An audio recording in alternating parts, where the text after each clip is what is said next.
बिस्मिल्लाहिर्रहमानिर्रहीम। अस्सलाम वालेकुम डियर स्टूडेंट्स। बेटा लास्ट टाइम हम लोगों ने क्रॉस प्रोडक्ट को कंप्लीट किया, तो आज का जो टॉपिक है यूँ समझ लें कि ये बेसिकली एक आपके पास क्रॉस प्रोडक्ट की ही एग्जांपल है।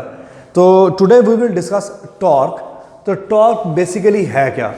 आप लोगों ने पहले टॉर्क के हवाले से पढ़ा हुआ है कि जब भी हमारे पास एक फोर्स एक बॉडी पे एक्ट करे, अगर फोर्स हमारे पास उसके अंदर लीनियर इफेक्ट प्रोड्यूस करवा रही है तो इसका मतलब वो फोर्स उसके सेंटर ऑफ मास या सेंटर ऑफ ग्रेविटी पे लग रही है। फॉर एग्जांपल अगर आप यहाँ पे देखते हैं एक बॉडी है, इस तरीके से हमने एक रॉड है जिसको यूँ रखा हुआ है।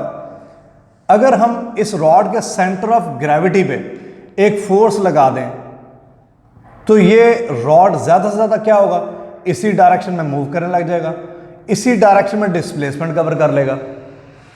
लेकिन अगर इसी बॉडी के सेंटर ऑफ ग्रेविटी के अलावा अगर हम किसी पॉइंट पे फोर्स लगाते हैं, फॉर एग्जांपल कि दिस इज द बॉडी और यहाँ पे इसका सेंटर ऑफ ग्रेविटी है, यूं आपके पास ज़मीन पे सिंपली ये बॉडी पड़ी हुई है। अगर आप इस पॉइंट पे फोर्स लगा देते हैं तो आपके पास ये बॉडी लीनियर मोशन नहीं करेगी। क्या होगा कि इसकी ये साइड आपके पास कर्व होना शुरू हो जाएगी, ये इस तरफ को, तो आपके पास स्लाइड से यहाँ पे रोटेशन पैदा हो जाएगी। हाँ, अगर आप इसी बॉडी में यूं कर दें कि आप लोग इस पॉइंट पे एक सुराख करें और यहाँ पे कील या कोई एक्सिस बना दें जिसे हम लोग पिवट पॉइंट बोलते हैं। अगर आप बॉडी को यहाँ पे फिक्स कर दें, मूवेबल तो हो लेकिन यहाँ पे फिक्स कर दें, सेंटर ऑफ ग्रेविटी यहाँ पे है वो वहीं पर रहा, उसको नहीं हम लोगों ने छेड़ा, और अगर हम इस पॉइंट पे फोर्स लगाना शुरू कर दें तो इसके अंदर आप प्रोड्यूस करवा लेंगे प्रॉपर रोटेशन। ये बॉडी प्रॉपर रोटेट करने लग जाएगी। यहाँ पे फोर्स लगाएंगे तो ज़रा टिल्ट हो जाएगी, थोड़ी इस डायरेक्शन में आ जाएगी, लेकिन आप देख रहे हैं यहाँ पे टर्निंग पैदा ज़रूर हुई है। अगर आप पिवट पॉइंट बना के अगर आप फोर्स लगाते हैं तो कंटिन्यूस इसके अंदर रोटेशन पैदा होना स्टार्ट हो जाएगी, और जब मुसलसल रोटेशन इसमें प्रोड्यूस होने लग जाएगी तो बेसिकली हम यहाँ पे क्या कहेंगे कि इधर हम लोग कंसीडर कर रहे हैं टर्निंग इफेक्ट ऑफ फोर्स। अब जो पहला केस है जिसके अंदर हम लोगों ने देखा यहाँ पे लीनियर मोशन प्रोड्यूस हो रही है, तो इस वक्त आपके पास यहाँ पे फोर्स का टर्निंग इफेक्ट नहीं है, यहाँ पे फोर्स का हमारे पास सिर्फ डिस्प्लेसमेंट का इफेक्ट पैदा हो रहा है।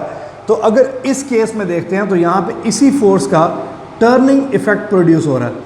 अब जो टर्निंग इफेक्ट ऑफ फोर्स है इसे बेटा नाम दे दिया जाता है मोमेंट का, कि टर्निंग इफेक्ट ऑफ फोर्स को नाम दिया जाता है मोमेंट का। तो turning effect of force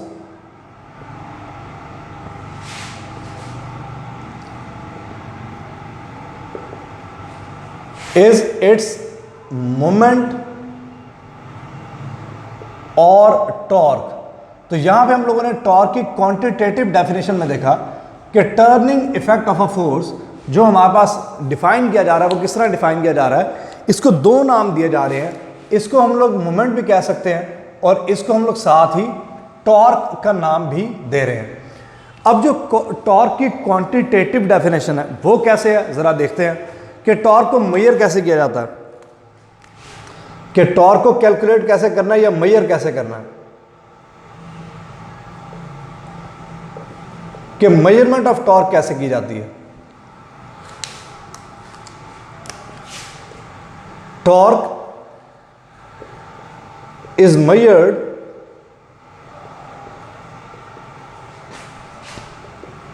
as the product. अब यहां पे दो डेफिनेशंस बनेंगे इसकी भी आगे। एक तो सिंपली हम कहेंगे कि टॉर्क को कैसे मेजर किया जा रहा है, it is measured as the product of force and its moment arm. अब बेटा मोमेंट आर्म क्या है, इसको अलग से डिफाइन करना पड़ेगा। तो सिंपली पहले मैं यहां पे लिखता हूं कि टॉर्क जो है इसको मेजर किया जा रहा है as the product of force and moment arm. अब यहाँ पे जो मोमेंट आर्म है इसको अलग से डिफाइन करना है कि व्हाट इज मोमेंट आर्म। तो बेटा आप लोग देखिएगा यहाँ पे कि मोमेंट आर्म को कैसे डिफाइन करेंगे हम लोग। मोमेंट आर्म बेसिकली क्या है, it is the perpendicular distance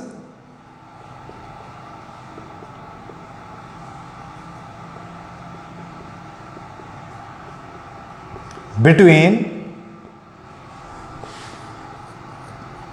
point of application of force कि जिस फोर्स पे पॉइंट लग रही है, point of application of force, and line of action of force.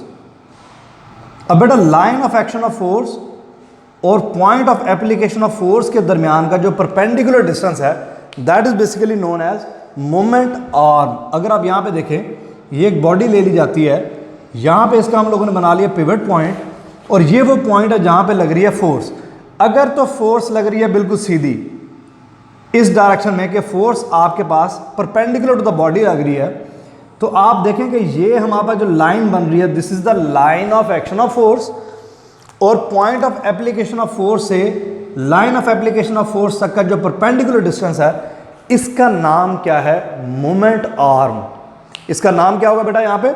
Moment arm.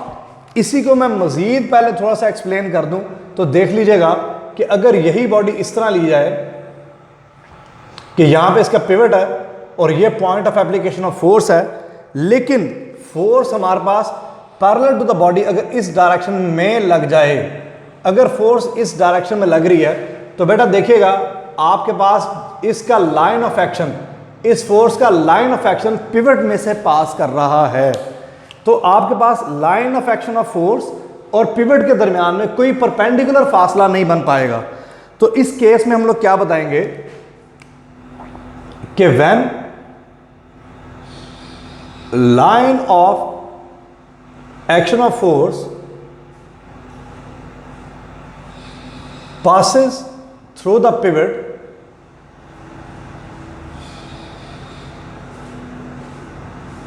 then बेटा जब ये पिवट में से पास कर रही है तो फिर पिवट का line of action of force के साथ कोई परपेंडिकुलर डिस्टेंस नहीं होगा। Then perpendicular distance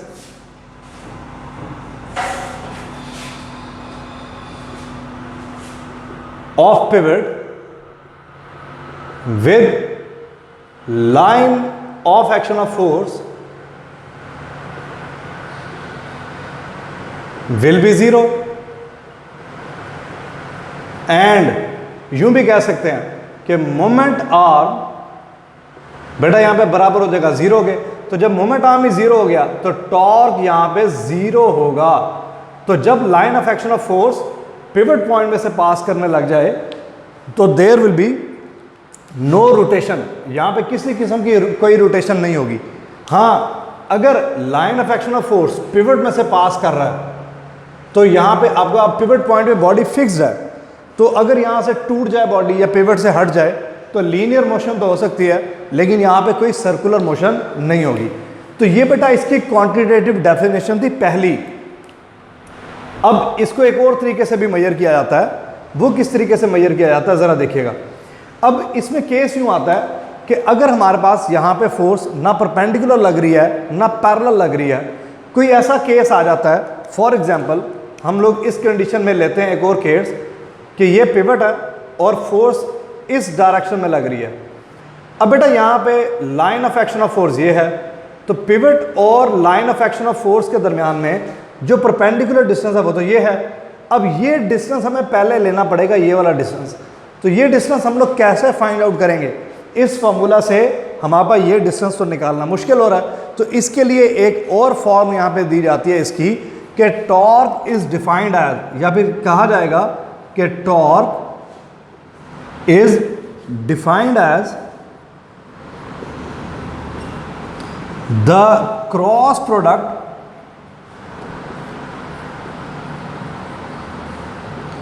of position vector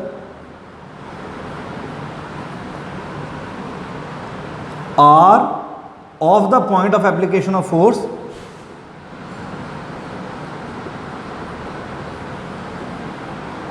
पूरी बात बेटा यहां पे लिखना बड़ा जरूरी है कि R क्या है। R is the position vector of the point of application of force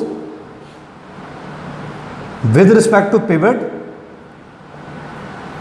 ये एक चीज हो गई कि torque is defined as a cross product of position vector R of the point of application of force with respect to pivot and force F। तो इन दो चीज़ों का जो क्रॉस प्रोडक्ट है, टॉर्क इनसे भी बेटा यहाँ पे डिफाइन होगा। तो कैसे लिखा जाएगा कि torque will be written as torque equals to R cross F where R is the position vector of the point of application of force and F is the force. तो बेटा अभी हम पढ़ के आए हैं कि क्रॉस प्रोडक्ट में आप अगर इसका मैग्नीट्यूड लेना चाहते हैं तो टॉर्क का जो मैग्नीट्यूड है वो कैसे लिया जाएगा, R magnitude into F magnitude into sine of angle between them और साथ आ जाएगा एन यूनिट वेक्टर। तो पता लगा बेटा यहाँ पे कि torque is a vector quantity. यहाँ पे एक चीज़ हमें वाज़ह नजर आ रही है कि टॉर्क बेसिकली क्या है, it is a cross product of R and F, so torque is a vector quantity. अब जब टॉर्क एक वेक्टर क्वांटिटी है तो लाजमी बात है कि इसकी डायरेक्शन फाइंड आउट करने का कोई मेथड तो होना चाहिए। अब इसकी डायरेक्शन को कैसे फाइंड आउट किया जाता है ज़रा यहाँ पे देखते हैं।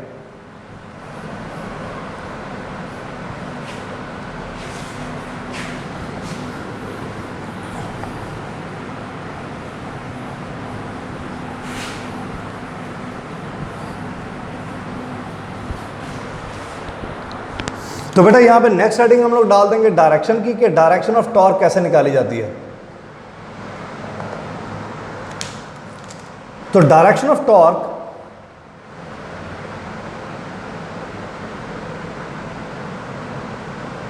Is found by the right hand rule of cross product. तो बेटा right hand rule of cross product हम लोग यहाँ पे अप्लाई करेंगे और इसकी डायरेक्शन को हम लोग यहाँ पे फाइंड आउट कर लेंगे। अब ये डायरेक्शन फाइंड आउट करने का तरीका क्या है, आप लोगों ने यहाँ पे इसको right hand rule of cross product भी लगा सकते हैं या इसे सिंपली आप लोग राइट हैंड रूल भी कह सकते हैं। तो इसमें दो मेथड आते हैं। एक तो कहा जाता है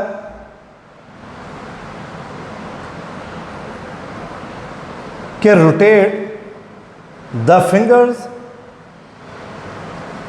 of right hand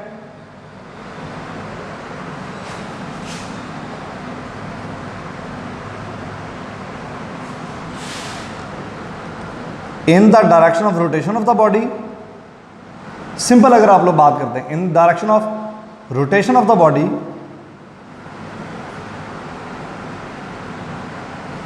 then erected thumb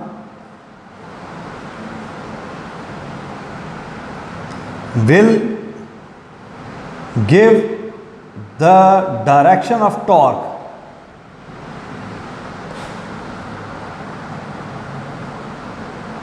एक ये चीज। दूसरा आप लोग क्या करेंगे, और यहां पे आप कहेंगे जी place the finger of right hand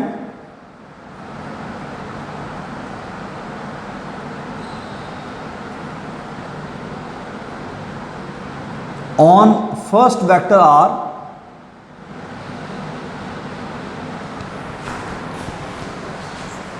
and curl them towards the second vector F, then erected thumb will give the direction of torque। तो इरेक्टेड थंब बेटा यहां पे आपको क्या दे देगा, टॉर्क की डायरेक्शन। तो ये मेथड भी आप लोग के पास यूज होगा। इसमें हम लोगों ने वही बिल्कुल क्रॉस प्रोडक्ट ऑफ वेक्टर्स वाला मेथड है कि हम लोग फर्स्ट वेक्टर पे अपने फिंगर्स को रखते हैं और उसको कर्ल करते हैं टुवर्ड्स द सेकंड वेक्टर। तो यहाँ पे हमें मिल जाता है बेटा टॉर्क। यहाँ पे आप लोग देख सकते हो ये आर वेक्टर है और अगर फोर्स लग रही है इस तरफ को तो आर क्रॉस एफ, आप लोग आर क्रॉस एफ करेंगे तो इरेक्टेड थंब, ये थंब जो है वो हमारे पास आउटपुट आ रहा होगा। तो यहाँ से हमें क्या मिल जाएगी, इसकी डायरेक्शन। अब दो तरह से टॉर्क यहाँ पे पैदा होता है। एक हम लोग रोटेशन ले रहे हैं, दैट इज क्लॉकवाइज रोटेशन। तो जब भी rotation of the body clockwise होगी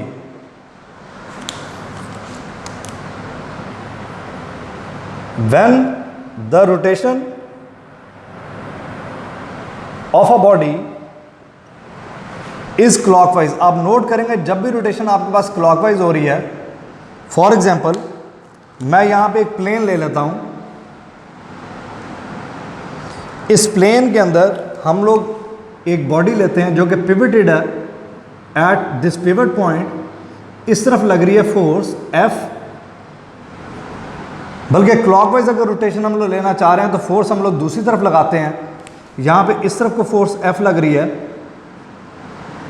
और ये हमारे पास इसका पोजीशन वेक्टर है R, तो बेटा अगर R क्रॉस F किया जाए, ये बॉडी बेसिकली क्लॉकवाइज डायरेक्शन में इसे रोटेट कर रही होगी।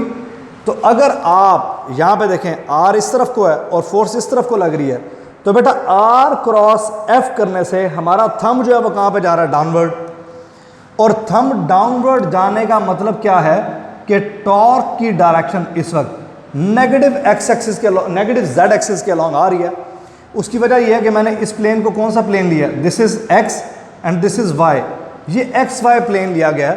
तो आपके पास जो टॉर्क की डायरेक्शन है यहाँ पे, अगर मैं इधर बनाऊं तो टॉर्क की डायरेक्शन इस प्लेन के बेसिकली आपके पास क्या आ रही होगी, परपेंडिकुलर। तो बेसिकली यहाँ पे जो है वो ये टॉर्क की डायरेक्शन इस प्लेन के बेटा क्या बन रही है यहाँ पे, परपेंडिकुलर। तो R क्रॉस F करके देखा तो हमारे पास ये टॉर्क की डायरेक्शन जो है बेटा वो कहाँ जा रही है, डाउनवर्ड। तो टॉर्क की डायरेक्शन डाउनवर्ड आने का मतलब ये है कि हमारा टॉर्क इस वक्त नेगेटिव एक्सिस के अलॉन्ग है। तो साथ ही बता देंगे by applying right hand rule we will see that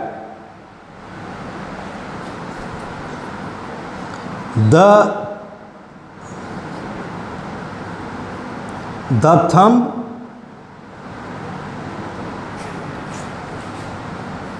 directs towards negative axis, that its direction will be towards negative axis। बेटा इसका मतलब क्या है कि जब भी हमारे पास क्लॉकवाइज रोटेशन होगी, चाहे वो एक्स वाई प्लेन है, चाहे वो वाई जेड प्लेन है, चाहे वो एक्स जेड प्लेन है, जिस भी प्लेन में बॉडी की रोटेशन क्लॉकवाइज हो रही होगी उस प्लेन के परपेंडिकुलर हमारे पास टॉर्क की डायरेक्शन आएगी, लेकिन direction of torque will B along negative axis.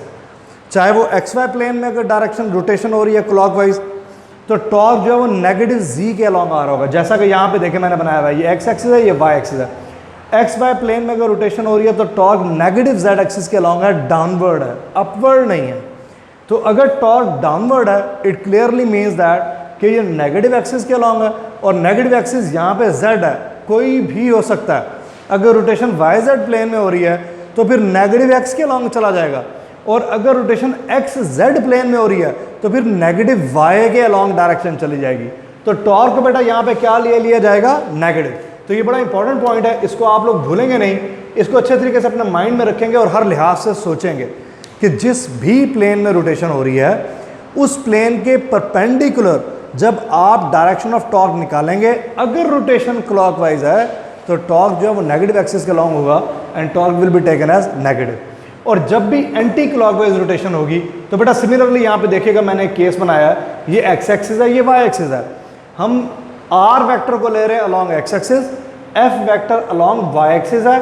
Are cross F किया जाए, आर क्रॉस एफ, तो बेटा डायरेक्शन ऑफ थंब जो है वो टॉर्क किस तरफ आ रहा है, अगर आप ऑब्जर्व करें तो टॉर्क इस वक्त पॉजिटिव जी के अलॉन्ग आ रहा है।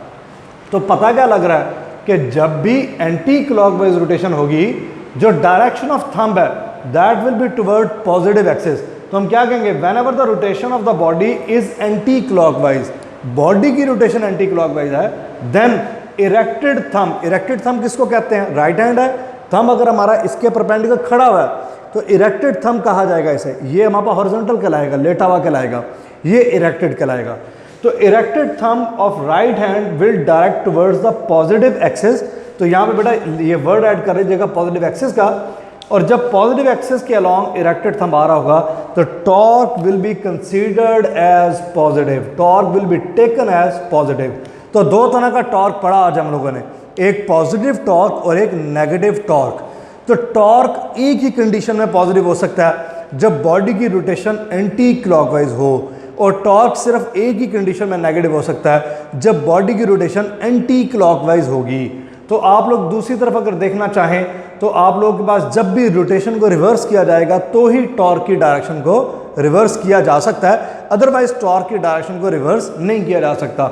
इसके हवाले से अगर मैं आपसे बात करूं, कई दफ़ा एमसीक्यूज आ जाते हैं, हमारे पास क्या दिया जाता है जी, torque equals to R cross F है, if we reverse R vector then torque will be, अगर आर वेक्टर को रिवर्स कर दिया जाए तो टॉर्क क्या हो जाएगा। ये क्वेश्चन बड़ा आसानी से यहाँ पे हम लोग अटेम्प्ट कर सकते हैं। तो बेटा कहा क्या जा रहा है कि इस नए वाले टॉर्क का नाम मैं रखूंगा टॉर्क प्राइम। आर वेक्टर को रिवर्स करने का मतलब है कि अगर आर वेक्टर पहले राइट साइड पे था तो आर वेक्टर अब लेफ्ट साइड पे हो गया, तो माइनस आर पुट कर दूंगा मैं यहाँ पे। क्यों? क्योंकि पहले हमारे पास क्या था आर, हमने उसको क्या कर दिया रिवर्स। जब माइनस आर क्रॉस एफ लेंगे तो इस नेगेटिव साइन को देखें, हमारे पास ये दोनों आपस में मल्टीप्लाई हो रहे हैं, तो नेगेटिव साइन सिंपली हम लोग इस इक्वेशन से बाहर निकाल के भी लिख सकते हैं। तो आ जाएगा आर क्रॉस एफ। तो जब नेगेटिव साइन बाहर आ जाएगा तो अंदर आप जरा ऑब्जर्व करें, आर क्रॉस एफ पहले वाला टॉर्क है, तो इसका मतलब जो टॉर्क प्राइम है that will be equal to negative of the original torque. तो torque prime will be equal to negative of the torque. इसका मतलब क्या बनता है जरा देखिएगा, अगर आर वेक्टर इस तरफ को था, राइट साइड पे था और रोटेशन एंटी क्लॉकवाइज हो रही थी, अभी आप खुद ही समझ जाएंगे इसी बात को कि अगर मैं आर को रिवर्स कर दूं, ये आर को रिवर्स कर दिया तो इसका मतलब अब फोर्स इस पॉइंट पे लगेगी और यहां पे पिवट आ जाएगा। तो बेटा आर को रिवर्स किया, माइनस आर ले लिया, ये एफ आ गया। खुद देख लें यहां पे कि आर क्रॉस एफ करने से हमें क्या पता लग रहा है कि रोटेशन यहां पे बेटा क्या होगी, या क्लॉकवाइज। तो इसका मतलब क्या हुआ कि नेगेटिव टॉर्क एक ही सूरत में पॉसिबल है जब रोटेशन रिवर्स की जाए। पहले केस में रोटेशन एंटी क्लॉकवाइज आ रही है, दूसरे केस में आर को रिवर्स करने से रोटेशन भी बेटा क्या होगी, या क्लॉकवाइज। तो रोटेशन रिवर्स हुई है तो टॉर्क नेगेटिव हुआ है, अगर रोटेशन रिवर्स ना होती तो टॉर्क भी नेगेटिव कभी भी ना होता। तो टॉर्क सिर्फ दो ही सूरतों में हम लोग कहेंगे, एक सूरत में पॉजिटिव टॉर्क कहलाएगा, एक में नेगेटिव। पॉजिटिव टॉर्क कब होगा, जब रोटेशन हमारे पास क्या होगी, एंटी क्लॉकवाइज, और नेगेटिव टॉर्क कब होगा, जब रोटेशन क्लॉकवाइज होगी, चाहे वो किसी भी प्लेन में हो रही हो। हम इस बात को कभी भी चेंज नहीं करेंगे। बेटा नेक्स्ट में देखिएगा, तो टॉर्क की जो हमारे पास यूनिट है, ऐसा यूनिट ऑफ टॉर्क वो न्यूटन मीटर बनेगा। तो इसको डिफाइन कैसे किया हुआ मैंने जरा देखें, torque will be 1 newton metre when a force of 1 Newton acts on a body having moment arm of 1 metre. तो डायरेक्टली मैंने torque is equal to LF वाला फॉर्मूला यूज किया है। मोमेंट आर्म मैंने डायरेक्ट ले लिया, यहाँ पे थीटा वाली कोई कहानी मैंने बीच में रखी नहीं। तो जब आपको मोमेंट आर्म डायरेक्टली दे दिया गया तो R into L into F करेंगे तो 1 न्यूटन मीटर इसका यूनिट बनेगा। याद रखिएगा वर्क का यूनिट भी न्यूटन मीटर आ रहा होता है, लेकिन उसको SI के अंदर क्या कह दिया जाता है, जाउल। तो न्यूटन मीटर को जाउल कहेंगे सिर्फ वर्क के लिए। आप लोग सिर्फ वर्क के लिए न्यूटन मीटर को जाउल कहेंगे, आप लोग टॉर्क के लिए न्यूटन मीटर को कभी भी जाउल नहीं कहेंगे, क्योंकि joule is the unit of energy, joule is the unit of work, whereas torque is not work. ना ही टॉर्क वर्क है, ना ही टॉर्क एनर्जी है। तो इसके यूनिट को सिर्फ नाम दिया गया न्यूटन मीटर का SI में। उसके बाद डिपेंडेंस, मोस्ट इंपॉर्टेंट एलिमेंट, जो आप मोस्ट इंपॉर्टेंट फैक्टर्स जो यहाँ पे हम लोग देखने वाले हैं इस टॉर्क के वाले से, वो हैं इसके डिपेंडेंस के। RF साइन थीटा, ये क्रॉस प्रोडक्ट को हमने सिर्फ एक्सप्लेन करके लिखा। तो बेटा 3 चीज़ों पे यहाँ पे टॉर्क डिपेंडेंट है। Number 1, torque depends upon the force. जितनी ज़्यादा फोर्स उतनी ज़्यादा रोटेशन, जितनी कम फोर्स उतनी कम रोटेशन, मैग्नीट्यूड ऑफ रोटेशन कह लें। दूसरे नंबर पे R वेक्टर, जितना R वेक्टर बड़ा होगा, R वेक्टर का मैग्नीट्यूड लिखा हुआ है ये, R वेक्टर के बड़े होने का मतलब है कि पिवट से point of application of force का फासला उतना ही बड़ा कर दिया जाएगा। तो जितना बड़ा फासला होगा उतना ज़्यादा टॉर्क पैदा होगा, उतना आसान होगा बॉडी को रोटेट करवाना, तो उतनी रोटेशन ज़्यादा पैदा हो जाएगी। सिमिलरली अगर आप देखें तो तीसरा जो इंपॉर्टेंट फैक्टर है वो है sine theta, sine of this angle theta, angle theta between R and F, R vector और F वेक्टर के दरमियान में जो एंगल थीटा है वो यहाँ पे बहुत ज़्यादा मैटर कर रहा है, क्योंकि अगर R और F के दरमियान में थीटा 0 हो गया तो टॉर्क 0 हो जाएगा। R और F के दरमियान में अगर थीटा 90 है तो टॉर्क यहाँ पे क्या रहेगा, मैक्सिमम। तो torque will be directly proportional to sine of theta. इन पैरामीटर्स को बहुत अच्छे से आप लोगों ने यहाँ तक तैयार कर लेना है। इस टॉपिक का जो नेक्स्ट हाफ है वो अगले लेक्चर में इंशाल्लाह मैं आप लोगों के साथ शेयर करूंगा, that is torque on a rigid body, और उसके बाद torque equals to I alpha वाली इक्वेशन, जो कि बहुत इंपॉर्टेंट है। तो तब तक आप इसको अच्छे तरीके से तैयार कर लें और अपना ख्याल रखिएगा। अल्लाह हाफिज़।